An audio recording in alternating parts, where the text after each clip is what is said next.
UP के कौशाम्बी में खीरा विक्रेता छोटे लाल की पिटाई करना मोइनुद्दीन एंड गैंग को भारी पड़ गया।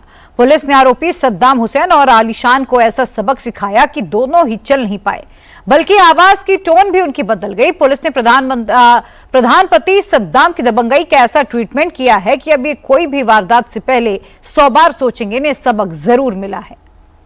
गलती हो गई सर, माफ कर दो। गलती हो गई सर, गलती हो गई सर, गलती हो गई सर, गलती हो गई सर, गलती हो गई सर। ये युवक पुलिस से माफी मांग रहा है, बार बार कह रहा है उससे गलती हो गई है। युवक अपने पैरों के सहारे ठीक से चल भी नहीं पा रहा, क्योंकि पुलिस ने इसको इसके गुनाहों की सजा दी है। पुलिस से माफी मांगने वाले इस युवक का नाम आलीशान है। ये यूपी के कौशाम्बी का रहने वाला है। इसने क्या गलती की है, पहले ये जान लीजिए। जिन दो युवकों की पिटाई हो रही है, इनमें से एक का नाम छोटे लाल, जो 4 सितंबर को फकीराबाद चौराहे पर खीरा बेच रहा था। किशनपुर अंबारी गांव की महिला प्रधान के ससुर मोइनुद्दीन से किसी बात को लेकर कहासुनी और धक्का मुक्की हो गई।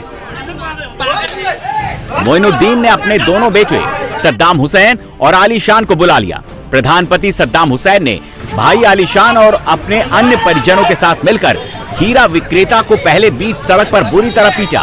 छोटे लाल को पीटते देख उसका भाई और एक रिश्तेदार बीच बचाव करने आए। उनको भी इन दबंगों ने बुरी तरह पीटा। तस्वीरों में आप देख सकते हैं सद्दाम, आलीशान और एक शख्स मिलकर एक युवक को उठाकर सड़क पर जोर से पटक देते हैं। फिर आलीशान डंडा लेकर आता है, दोनों को पीटने लगता है। पैर पर ताबड़तोड़ कई डंडे मारता है। फिर सद्दाम जीन्स शर्ट पहने युवक को कॉलर पकड़कर उठाता है। अब आप इस तस्वीर में देखिए, सद्दाम आलीशान ने जिस शख्स को उठाकर पटका था, उसे इतनी चोट लगी कि वो उठ भी नहीं पा रहा, और जिस शख्स को सद्दाम ने कॉलर पकड़कर उठाया, उसको पहले एक शख्स लात मारता है, फिर आलीशान पीठ पर ताबड़तोड़ डंडे मारता है। जिन दोनों युवकों की पिटाई हुई थी, वो इतनी बुरी तरह घायल हो गए। जब उन्हें किसी नजदीकी अस्पताल ले जाया गया, तो वहां डॉक्टर्स ने उन्हें प्रयागराज के लिए रेफर कर दिया। पिटाई का वीडियो वायरल होने के बाद इलाके में हड़कंप मच गया। पीड़ित पक्ष की शिकायत के बाद कई धाराओं में मुकदमा दर्ज किया गया। सद्दाम समेत 10 आरोपियों के खिलाफ केस दर्ज हुआ। आरोपियों पर SC/ST एक्ट के तहत केस दर्ज हुआ। आर्म्स एक्ट के तहत भी मुकदमा हुआ। आरोपियों पर BNS की कई और धाराएं भी लगाई गई हैं। केस दर्ज होने के बाद पुलिस आरोपियों को पकड़ने में जुट गई। सबसे पहले सद्दाम हुसैन पकड़ा गया। शुक्रवार की रात को पुलिस को जानकारी मिली, इमली गांव के पास एक बगीचे में सद्दाम अपने दोस्त के साथ बैठा था। पुलिस ने तुरंत छापा मारा। अंधेरे का फायदा उठाकर सद्दाम के कुछ साथी फरार हो गए, लेकिन सद्दाम को पुलिस ने घेर लिया। सद्दाम ने भागने के क्रम में पुलिस पर फायरिंग कर दी, जिसके बाद पुलिस ने जवाबी फायरिंग की, जिसमें सद्दाम के पैर में गोली लग गई और पुलिस ने उसे धर दबोचा। सद्दाम के पास से पुलिस ने एक अवैध तमंचा, 3 कारतूस और लग्जरी गाड़ी बरामद की। अब बारी थी आलीशान की। गुरुवार की घटना के बाद से आलीशान फरार चल रहा था। पुलिस की कई टीमें लगातार उसकी तलाश में जुटी थी। शनिवार को मुखबिर की सटीक सूचना पर पुलिस ने घेराबंदी कर आलीशान को दबोच लिया।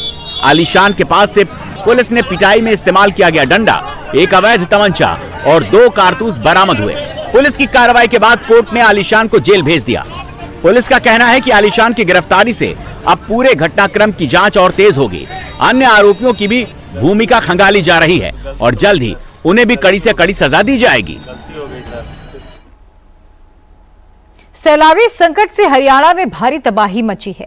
बहादुरगढ़ में मंगशपुर ड्रेन टूटने के बाद सेना को उतारा गया। प्रभावित इलाकों से लोगों को हटाया जा रहा है।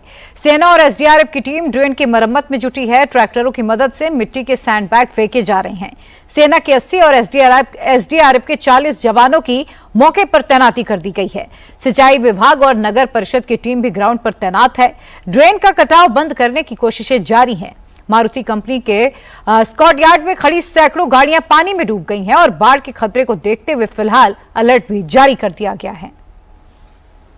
हरियाणा के बहादुरगढ़ में स्थित मंगेशपुर डैम टूटने से हालात बेकाबू बने हुए हैं। कई औद्योगिक क्षेत्र हो चाहे घर, सभी पानी की चपेट में आ गए हैं, जलमग्न हो गए हैं। देखिए किस तरह से गाड़ियां यहां पर डूब गई हैं। 150 से ज्यादा गाड़ियां यहां पर डूब गई हैं। स्टॉकयार्ड में ये खड़ी थी गाड़ियां, जिससे करोड़ों का यहां पर नुकसान हो रहा है। लोगों का 10-12 फीट पानी भर चुका है। चाहे वो विवेकानंद नगर हो या छोटू राम नगर हो। एक तरफ बारिश हो रही है, ऊपर से ड्रेन भी ओवरफ्लो हो रहा है, जिससे ये पूरा औद्योगिक क्षेत्र पूरा डूब चुका है। इसके साथ ही रिहायशी इलाकों में भी पानी आ गया है। कई फीट का पानी लोगों के घरों में जा चुका है। ये देखिए किस तरह से गाड़ियां खड़ी हुई हैं, 150 से ज्यादा ये गाड़ियां हैं और जो अभी पानी में कई फीट तक की डूबी हुई नजर आ रही हैं। लगातार काम किया जा रहा है राहत बचाव का और प्लास्टिक बैग से पानी को रोकने की भी कोशिश की जा रही है। बोरियों में मिट्टी भर करके पानी को रोकने की भी कोशिश की जा रही है। इलाके से कई सौ लोगों को निकाल लिया गया है। राहत बचाव का कार्य चल रहा है।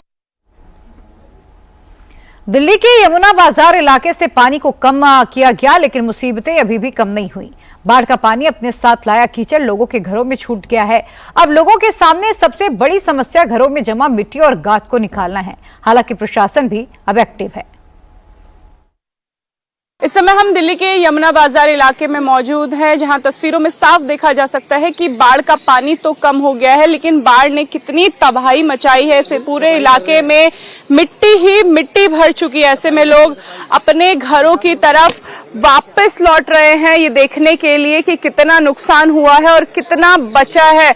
12-12 फुट इस इलाके में पानी भरा था और यमुना के साथ जो गंदगी आई वो यहाँ पे अब जमा हो चुकी है। लोगों का सामान यहाँ पे बिखरा पड़ा है। कुछ लोगों ने अपने घरों के कीमती सामान को छत में शिफ्ट कर दिया था, लेकिन पानी छत तक भी पहुंचा है, जिससे काफी नुकसान हुआ है। देखिए लोग अभी भी अपने घरों की छतों पर खड़े हैं, उस सामान को देख रहे हैं जो जिसे वो यहाँ पे सुरक्षित छोड़ कर गए थे। इस इलाके में फिलहाल अभी बिजली बहाल नहीं हुई है, पानी की सप्लाई भी यहाँ पे दोबारा से चालू नहीं हुई है। लोग वापस तो लौटे हैं। आप यही रहते हैं अंकल जी? यही रहता हूँ जी। कितना नुकसान हुआ है?